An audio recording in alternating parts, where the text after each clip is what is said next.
오늘 말씀은 한 가정이 탄생되어지는 그런 이야기를 하고 있습니다. 우리나라는 세계 10위권의 경제 대국입니다. 6.25 한국전쟁을 거친 나라가 이렇게 빠른 시간 안에 회복되고 부강한 나라가 될 줄은 아무도 몰랐습니다. 한강의 기적이라고 부르기도 하고요. 그리고 우리는 보릿고개, 산업화 이런 시대를 거치면서 참 많은 고생들을 한 이후에 오늘 이렇게 경제대국이 되었습니다. 먹고 사는 문제에 너무 급해서였을까요? 어두운 면들도 많이 나타나고 있습니다. 이 경제적인 문제만 놓고 보면 양극화가 되어서 부자는 점점 부자가 되어지고 가난한 자들은 점점 가난해지는 이런 모습이 우리 사회에 보여지고 있고, 결혼을 하지 않겠다, 출산을 하지 않겠다, 그래서 세계에서 가장 1등하는 초저출산국의 멍에도 쓰게 되었고, 이혼, 자살, 참 부끄러운 기록들을 많이 가지고 있는 것이 우리 사회의 현재의 모습입니다. 그 원인이 어디 있을까? 교회가 교회 역할을 못해서 그럴 수도 있어요. 인정합니다. 그러나 결국 교회를 구성하는 것은 가정입니다. 이 사회를 구성하는 최소 단위는 가정이라고 하는 거예요.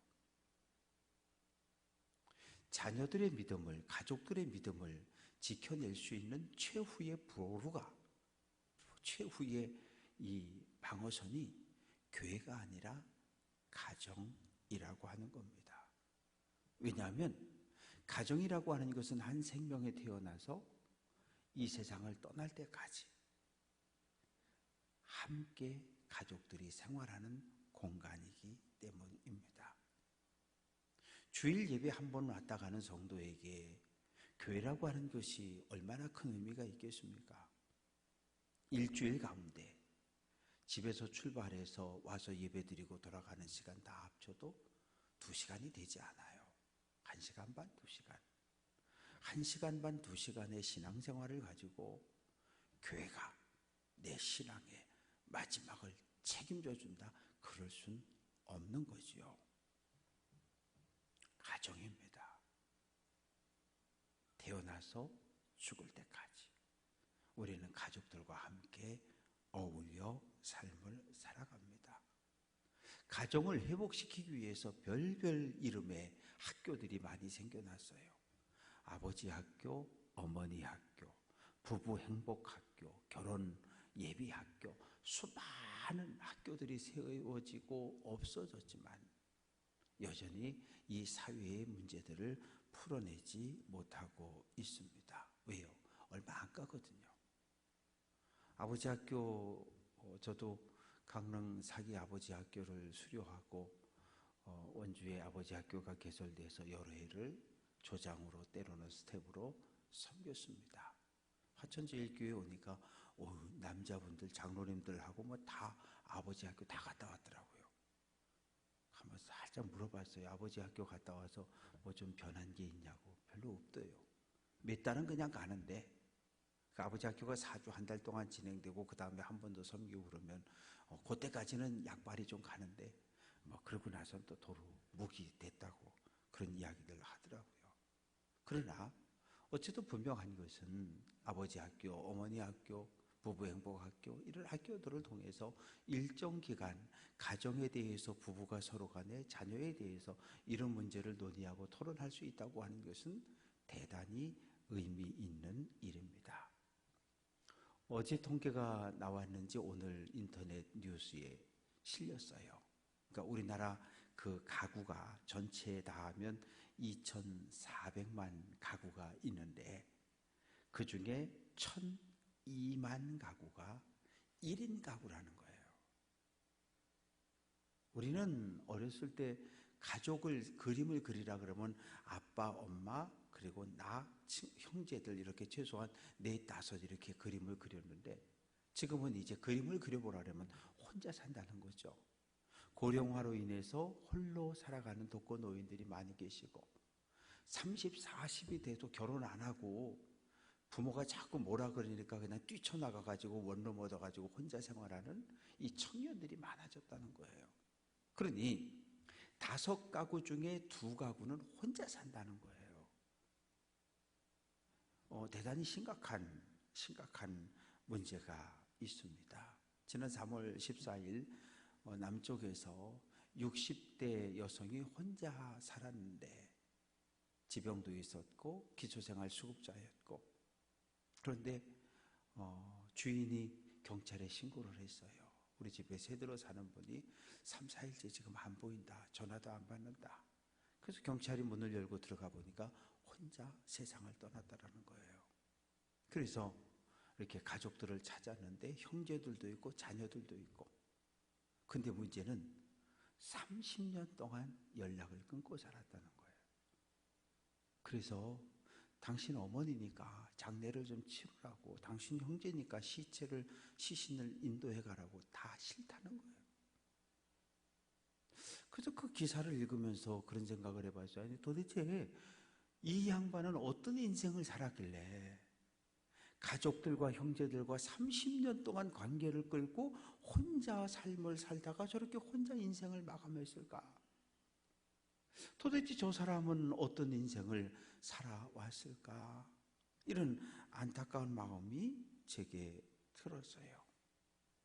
오늘 성경은 가정이 어떻게 만들어졌는지에 대해 이야기를 하고 있습니다.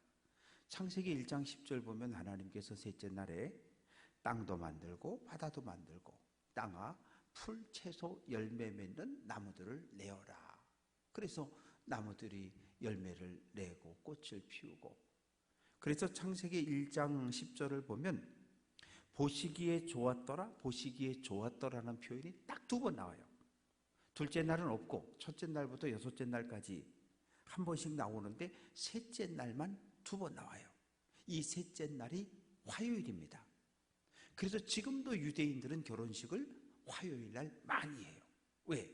하나님이 보시기에 좋았더라, 보시기에 좋았더라 2번 말씀하신 날이라 그래서 화요일 날 저녁에 결혼식을 많이 합니다. 우리는 볼 거 없어요. 우리는 무조건 토요일 날 아니면 휴일이에요. 어디 가서 날을 받아와도 그렇고 뭐 해와도 그렇고, 우리는 왜? 지금 그것이 하나의 문화로 자리를 잡았기 때문입니다. 하나님이 하나님의 형상대로 사람을 창조하셨는데 남자도 만들고 여자도 만들었어요. 하나님의 형상대로 만드셨어요. 그러니까 하나님의 형상대로 창조되어졌기 때문에 남자와 여자는 그냥 다른 거예요. 남성과 여성이 있는 것이지 인격의 차이가 난다거나 그렇지 않아요. 인격이 똑같아요. 왜? 둘 다 하나님의 형상을 가지고 있으니까. 오늘 2장 19절 말씀을 보면 사람은 흙으로 만들었잖아요. 그러면 새나 돼지나 소나 이건 뭘로 만들었어요? 똑같이 흙으로 만들었어요. 오늘 창세기 2장 19절 말씀을 보면 여호와 하나님이 흙으로 각종 들짐승과 공중의 각종 새를 지으셨다. 그러니까 사람만 흙으로 만든 게 아니라 하늘을 나는 새, 이 땅에 살아가는 모든 생명 있는 짐승들도 똑같이 흙으로 만들었다고 이야기를 하십니다. 그런데 유대인의 문화나 우리 이 한국의 문화 가운데 아주 나쁜 게 있어요. 그건 뭐냐 하면 이 1884년 조선 땅에 기독교가 들어왔을 때, 개신교가 들어왔을 때 1784년 200 몇십 년 전에 가톨릭이 들어왔을 때 이 땅은 무슨 사유였어요? 유교라고 하는 사상이 이 땅을 지배하고 통치하고 있었거든요. 조선시대니까. 이 유교의 기본은 뭐예요? 사람은 태어날 때부터 정해져 있다는 거예요. 어떤 사람은 왕의 씨를 받아서 왕자로 태어나는 거고, 이 씨가 다르다는 거예요. 사람은 태어나면서부터 계급이 정해져 있다는 거예요. 어떤 사람은 이 천민으로 태어나서 할아버지도 천민, 아버지도 천민, 나도 천민, 내 아들도 천민, 내 손자도 천민. 이 계급을 뛰어넘을 수 없는 거예요. 뛰어넘을 수 없는 거예요. 그게 조선사회였어요. 남자는 존귀함을 받고 남자로 태어났다는 단 한 가지 이유로 복상을 받기도 하고, 여자로 태어났다고 하는 이유로 저 부엌에서 밥을 먹어야 하는, 부부가 결혼했지만 남편과 아내가 겸상을 하지 못하는 사회가 이게 조선 사회였어요. 그런데 기독교가 들어오면서 이 조선 사회, 유교가 세운 질서를 뒤흔들기 시작한 거예요. 선교사님들이 설교합니다. 여러분, 남자와 여자는 똑같이 하나님의 형상대로 창조되었습니다. 아멘. 여러분, 양반님 얼굴에도 하나님의 형상이 있고 이 돌쇠 종 하인의 얼굴에도 하나님의 형상이 있습니다. 양반과 하인이 형제입니다. 아니, 그러니까 교회만 오면 양반님이 죽겠는 거예요. 왜? 집에서는 주인님, 주인님, 주인님, 예 하는데 교회만 오면 갑자기 형제님 이러니까 그게 양반이 화가 나가지고 나 저 교회 안 다닌다고, 저 쌍놈들하고 교회를 같이 못 다니겠다고, 이런 일들이 한국 교회에서 역사 속에 있어요. 백정 하나가 예수 믿고 교회를 왔는데 교회가 세워지고 선교사가 왔고 백정은 안 나가고 아들이 아파 죽게 되었는데 선교사의 도움을 받아서 아이가 낳았어요. 그래서 그 아이를 교회 보내기 시작한 거예요. 박성춘이라고 하는 백정입니다. 이 아이가 교회에서 성장을 하고 아버지가 전도되고 아버지가 장로가 되고 양반님들이 다 교회를 떠났어요. 저 백정, 저 쌍놈이 어떻게 우리 교회 장로가 될 수 있냐고, 어떻게 저놈한테 우리가 고개를 숙이고 장로님 하지 못한다고. 그래서 양반들이 다 떠나버린 그런 이야기가 있어요. 백정의 아들이었던 그 사람이 커가지고 요즘 말로 하면 연세대 의과대학에 입학해서 졸업을 해서 의사가 됐어요. 이게 교회가 했던 역할은 한국 교회사 속에서 이 조선 사회가 유교가 세우는 질서를 다 깨뜨려 버렸어요. 남편이 예수를 믿기 시작하고 믿음이 생겨지니까 선포하는 거예요. 남자와 여자가 동등하다고 하나님의 형상을 같이 갖고 있다 그러니까 나는 이제 오늘부터 아내와 함께 밥을 먹겠습니다. 남편과 아내가 한 상에 둘러앉아 밥을 먹는 거. 이건 말도 안 되는 조선 사회에서 이런 일들이 벌어지기 시작한 거예요. 그러니 유교가 지배하던 조선 사회는 이걸 용납 못하는 거예요. 그래서 교회를, 성도를 죽이고 박해하고 감옥에 가두고 탄압할 수밖에 없었던 거지요. 이름을 준다라고 하는 것, 이제 새들이 날라오니까 너는 그 입이 뾰족하니까 너는 학이라고 할게, 코가 넌 기니까 넌 코끼리라고 할게. 근데 아담이 이 가축들, 동물들이 오면 전부 이름을 줘주잖아요. 너는 참새, 너는 뭐 뻐꾸기, 이름을 다 줬는데 전부 암수가 오는 거예요. 암수가. 그런데 아담은 혼자잖아요. 이 하나님이 창조한 피조물들 가운데서 아담은 짝을 찾을 수가 없는 거예요. 근데 그 모습을 바라보던 하나님께서 안 됐다. 혼자 다 짝이 있는데 저렇게 아담만 혼자 있네. 그래서 하나님께서 이제 짝을 만들어주는 이야기가 오늘 말씀 속에 있습니다. 아담을 깊이 잠들게 했어요. 졸려서 육체적으로 피곤해서 잠잔 게 아니라 하나님이 능력으로 잠들게 만들었어요. 그리고 갈빗대 하나를 뺐어요. 만약에 아담이 눈을 동그랗게 뜨고 있는데 하나님이 갈빗뼈를 빼가지고 여자를 만드는 걸 봤으면 이 아담이 아내를 종처럼 부릴 거 아니에요. 그래서 깊이 잠들게 하고 갈비를 하나 잘라서 여자를 만들었는데, 그러니까 아담은 하와가 어떻게 탄생했는지를 모르는 거죠. 모르는 거예요. 근데 여자를 만들고 하나님께서 하와의 손을 잡고 누구에게? 아담에게 오는 거예요. 근데 아담이 그 하와를 보는 순간 탄성을 지르는 겁니다. 뭐라고요? 내 뼈 중에 뼈요, 내 살 중에 살이라. 아니 그래서 하나님이 그 남자의 갈빗대를 하나 빼가지고 여자를 창조했다 그래서 그러면 남자는 여자보다 갈빗대가 하나 적나? 그래서 쭈르륵 찾아봤더니 하나가 적을까요? 같을까요? 같아요. 오른쪽 왼쪽 12쌍이 24개, 갈비가 심장과 이 배를 소중하게 보호하고 있는 거죠. 중요한 건 뭐냐 하면 여자가 탄생되어질 때 아담은 아무것도 몰랐다는 거예요. 하나님께서 하신 일이에요. 아담이 창조되어진 것도 하와가 창조되어진 것도 전적인 하나님의 주권이지 아담에겐 아무 권리도 없었음을 우리에게 알려주고 있습니다. 이름을 지어준다고 하는 것, 제 이름은 아버님이 졌다 그러고요. 우리 집에서 보면은 다 우리도 그렇잖아요. 유대인은 철저하게 아들의 이름을 할례를 받고 아버지가 지어줍니다. 아버지의 이름을 물려주거나 할아버지의 이름을 물려주는 거예요. 근데 우리 이 나라도 자녀가 태어나게 되면 그 할아버지나 아버지 뭐 혹은 장인 이렇게 해가지고 이름들을 지어주잖아요. 근데 요즘 아이들은 달라요. 결혼해서 임신하면 벌써 그 젊은 부부들이요, 아기 이름을 뭘로 정할까? 남자가 태어났을 때 여자가 태어났을 때 쫙 뽑아놔요. 그리고 믿음을 가진 사람들은 신앙적인 성경적인 성경 속에서 그 이름을 찾아가지고 쫙 찾아놨다가 바지 준비하셔야 됩니다. 그러면 아들이구나 하고 아들 이름을 하나 정해서 그때부터 부르는 거고, 딸입니다. 그러면 딸의 이름을 하나 골라서 그때부터 이름을 부르는 거예요. 지금은 어쨌든 중요한 건 지금도 부모가 자녀들의 이름을 정해준다는 거예요. 자녀의 이름을 지어준다는 것은 소유권이 있다는 이야기거든요. 책임과 권리가 아버지에게 있다고 이야기하는 거예요. 요즘 아버지는 자녀들에게 밥이에요.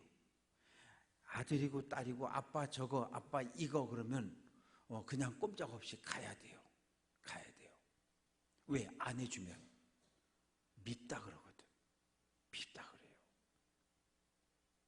지금의 아버지는 아이들에게 때로 친구가 되기도 하고 함께 놀아주는 이 친근한 대상이기도 하지만 2000년 전 그리스 로마 사회에서 아버지는 그런 존재가 아니었어요. 아버지는 무서움과 두려움의 존재였어요. 왜? 나는 아버지의 재산 목록에 있거든요. 남편의 재산 목록 1호, 아내 남편의 재산 목록 2호, 아들 남편의 재산 목록 3호, 딸이에요.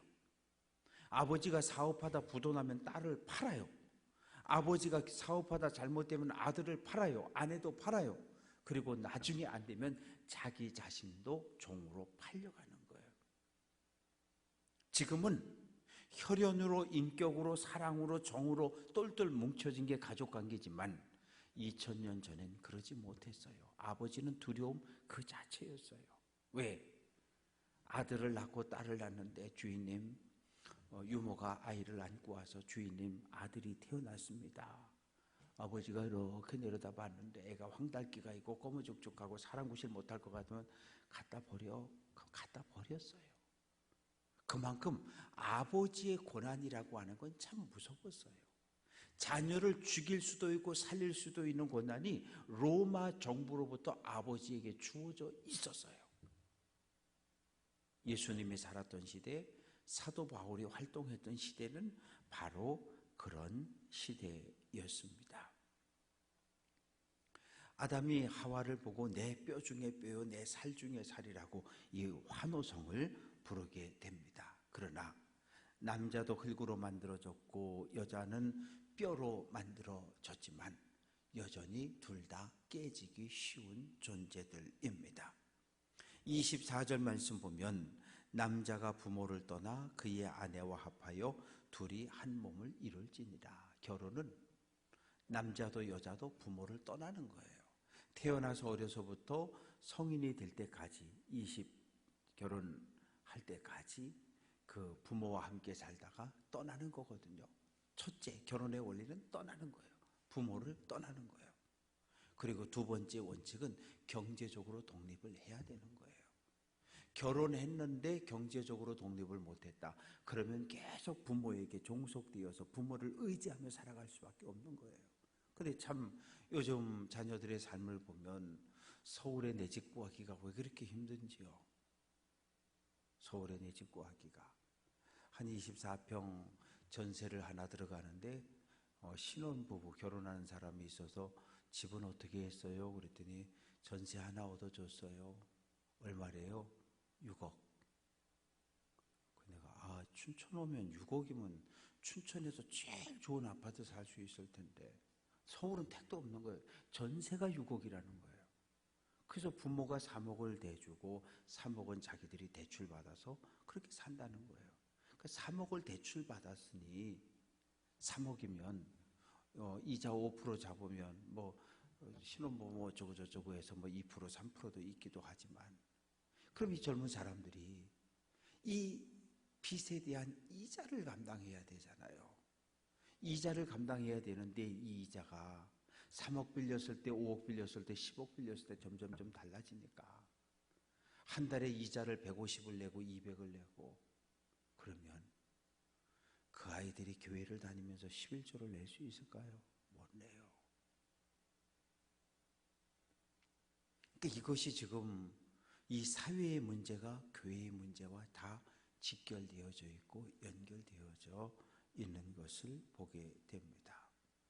그리고 세 번째, 결혼의 원리는 정신적으로 부모에게서 독립이 돼야 되는 거예요. 어린아이가 태에서 어미의 집에서 나왔는데 탯줄을 끊어주지 않으면 안 되거든요. 탯줄이 끊어져야 온전한 한 개체로 인격으로 서는 것처럼 부모와의 관계에도 끊을 수 있어야 돼요. 부모도 끊어야 하고 자녀도 끊어야 해요.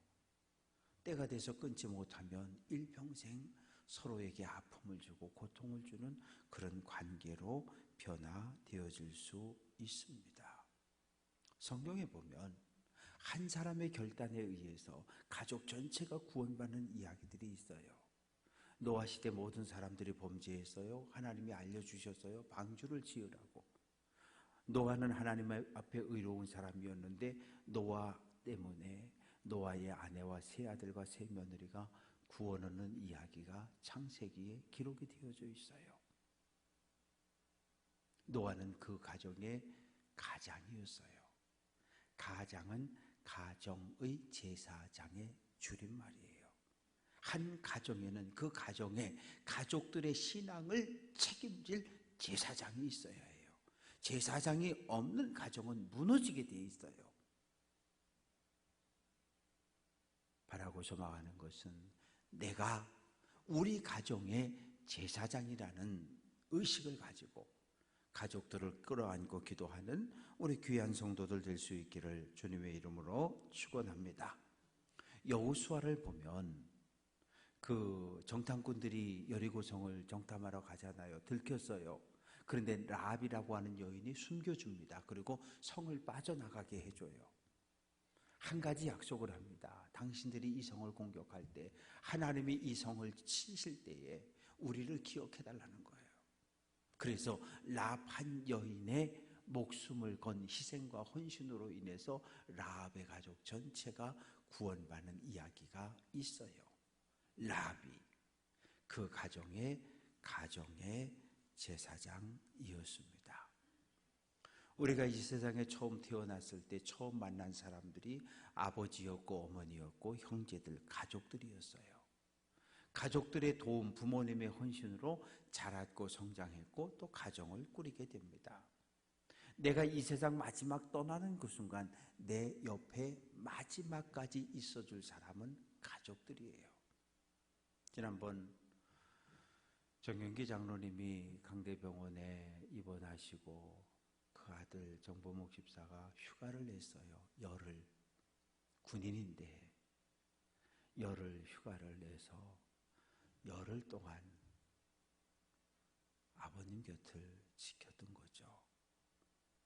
임종하는 날 새벽 4시쯤 전화 받고 샤워하고 달려갔어요. 여태 역시 그때도 안산호 권사님과 정보목 집사가 아버님 곁을 지키고 있었어요. 인사하고 찬송하고 축복기도 하고, 장로님 이따 오후에 다시 올게요.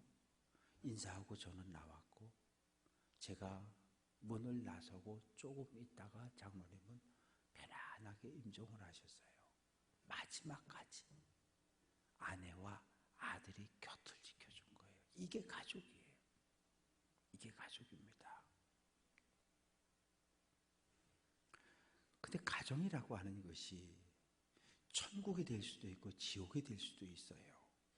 두세 사람이 내 이름으로 모인 곳에 나도 함께한다. 예수의 이름으로, 예수의 말씀으로, 신앙으로 똘똘 뭉친 가정이 천국인데, 천국일 경우에는 이 세상에 나와서 지치고 지친 몸이 집에만 들어가면 환하게 웃고 먹고 마시고 편안히 푹 쉬다가 다음날 또 세상이라는 전쟁터로 싸우러 나갈 수 있는 거예요. 근데 집이 지옥이에요. 집에만 들어가면 이 신경이 곤두서가지고 남편과 아내가, 자녀들이 아들과 딸하고 막 이렇게 서로 감정을 소비해야 되고 쏟아내야 되는 이런 관계가 만들어지면 거긴 지옥이에요. 밖에서 지치고 지친 몸이 들어왔는데 집 안에 와서 완전히 그냥 뻗어버리는 거예요. 우리 가정이 이렇게 되면 안 되잖아요. 그래서 가정은 평화로워야 돼요. 하나씩 둘씩 대화를 통해서 풀어가야 돼요. 폭력을 가지고는 풀어갈 수 있는 문제가 아무것도 없어요. 폭력은 둘 중에 하나를 죽여야 끝나요. 그러나 가정은 전쟁터가 아니에요. 나도 살고 가족도 살아야 돼요. 내가 가족을 살려야 하고 가족이 나를 세워줘야 해요. 이게 무너지면 가정은 지옥이 되고 말아요. 부부싸움, 싸우는 거 보면 죽고 사는 문제는 하나도 없어요. 조그만 감정들이 싸워서 다투고 싸워요. 주일날 오후에 핸드폰을 잃어버렸고 고속도로에서 우리 신목사님이 찾아다 줬고, 그런데 아주 완전히 박살이 났어요. 그래서 그거를 월요일날 들고서 삼성 AS 센터를 갔더니 그 안에 들어있는 어떤 것도 복구가 안 된다는 거예요. 교인 전화번호 다 없죠. 주변 목사님들 전화번호 다 없죠. 그때부터 이제 이게 어떻게 감당이 안 되는 거예요. 핸드폰을 하나 사고, 그럼 그때 교인 전화번호 이거 수백 개를 어떻게 입력하지? 우리 신목사님이 확실히 젊어가지고 최창원 전사님하고 드럭드럭 하더니 가가지고 교인 전화번호 250개를 내 산 폰에 입력을 해줬어요. 그래서 일단 교인들 전화번호는 있는데, 문제는 내가 어떤 분하고 주일날 나가실 때 집사님 내가 주중에 전화 드릴게요. 근데 그날 전화기가 날라갔기 때문에 그분 전화번호는 지난번에 제가 이렇게 써주셔서 받았는데 그분 전화번호 지금 못 갖고 있어요. 그분이 오해할 수도 있는 상황이에요. 목사가 전화한다 그러더니 전화도 안 해. 전화할 수가 없어. 전화번호를 모르니까. 그 이해숙 권사님, 박 집사님 전화번호 알면 좀 알려주셔. 그래서 그러니까 이제 그 많은 전화번호를 지금 없어요. 그 안에 사진, 가지고 있던 문자 메시지 싹 없어졌으니까. 근데 막 이렇게 스트레스를 받다가 월요일날 오후에 갑자기 머릿속에 딱 그 생각이 드는 거예요. 에이씨, 이거 죽고 사는 문제도 아닌데 좀 불편하고 문제가 좀 생기고 오해는 좀 생길 수 있겠지만 이거 뭐 죽고 사는 문제가? 죽고 사는 문제도 아닌데. 그러면서 마음의 평안을 회복할 수 있었어요. 죽고 사는 문제 가지고는 가족들이 싸우지 않아요. 작은 감정들 때문에 싸워요. 작은 감정들 때문에 싸우는데 하나가 모여서 커지는 거거든요. 그러면 어떻게 해요? 하나씩 풀어내야 돼요. 제일 풀기 좋은 방법은 미안해. 내가 당신 말을 잘 안 들어줘서 미안해. 내가 내 방식대로 당신에게 이야기해서 미안해. 나 때문에 당신 상처받았지? 미안해. 누군가 먼저 한 사람이 미안하다고 이야기할 수 있어야 돼요. 그래야 풀어져요. 그런데 부부싸움에 자존심 싸움에서 뭐 할 거예요? 득될 거 아무것도 없어요. 내가 먼저 내려놓고 내가 먼저 포기할 수 있어야 해요. 그런 모습을 자녀들이 보고 자라가는 거거든요. 장로님 가정에 아이가 이제 고1, 고2가 되니까 의대를 목표로 해서 공부를 열심히 했어요. 공부 정말 잘했으니까. 그런데 아버지 장로님, 어머니 권사님이 아이를 불러다 놓고 엄마가 야 아무개야 너 이제 교회 가지 말아라. 나 교회 가야 되는데요. 야 이놈의 새끼 의대 가려면 공부 열심히 해야 된다고 저거 당분간 교회 가지 말라고. 그래서 고2, 고3 때 교회를 안 나갔네요. 의대는 갔어요. 그러니까 이제 엄마가 부르는 거야. 아들아 이제 의대 갔으니까 너 교회 좀 가라. 아니 엄마 내가 교회를 가겠다고 할 땐 가지 말라고 그러고 나 이제 교회 안 가. 고2 때 엄마가 아버지가 교회 가지 말고 공부하라고 의대 가야 된다고 그래서 교회 발걸음 끊었어요. 의대는 갔는데 그 아이의 마음의 교회는 이미 멀어졌어요. 누구 책임입니까? 부모 책임이죠. 어디를 가든 일주일에 하나님을 예비하는 1시간, 1시간 반을 그것을 공부하라고 내모른 결과 의대는 갔지만 믿음의 길에서 그 아이는 멀어졌어요. 부모에 대한 신뢰가 깨졌거든요. 부모와의 신뢰가 깨지는 순간 아이들은 더 이상 부모의 말에 따르지도 않고 순종하지도 않아요. 요한3서 1장 4절은 내가 내 자녀들이 진리 안에서 행한다 함을 듣는 것보다 더 기쁜 일이 없다. 내 자녀가 하나님의 말씀 안에 진리 안에 서 있다고 하는 이 말을 듣는 것보다 더 기쁜 일이 없다고 사도 요한은 고백하고 있습니다. 부모들이 자녀를 양육할 때 영적인 우선순위를 세워야 돼요. 그런데 많은 가정이 자녀를 양육할 때 영적인 우선순위를 무시해버려요. 눈앞에 보이는 것, 급한 것 이거 우선하다 보니까 아이들의 믿음을 꺾어버리고 아이들의 신앙을 잘라버리는 슬픈 일들이 일어납니다. 중세의 성자 어거스틴이라고 하는 분이 계셨는데 이 사람은 성자가 되기 전엔 개망난이었어요. 17살 때 그 여자 노예하고 동거를 해서 여자 노예하고는 결혼이 자체가 안 돼요. 여자 노예하고 결혼하면 첩으로는 둘 수 있는데 정식 부인이 될 수 없어요. 그래서 여자 노예와 동거해서 사생활을 낳았고 19살 때는 마니교라고 하는 이단 종파에 빠져서 그 어머니 모니카의 마음을 많이 아프게 했어요.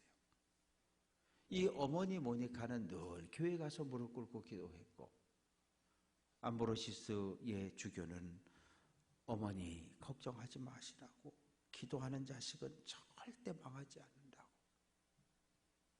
눈물의 자식은 절대 망하지 않는다고 그렇게 위로하고 격려했고 어느 날 어거스틴은 하나님의 음성을 듣고 정신을 차리고 믿음 안으로 돌아옵니다. 그래서 그가 아주 위대한 중세시대의 가장 위대한 신학자요 성자로 변화되어지게 됩니다. 아니 1인 가구가 이제 1000만 가구가 넘었다는데 그러면 도대체 이거 어떡할 거예요?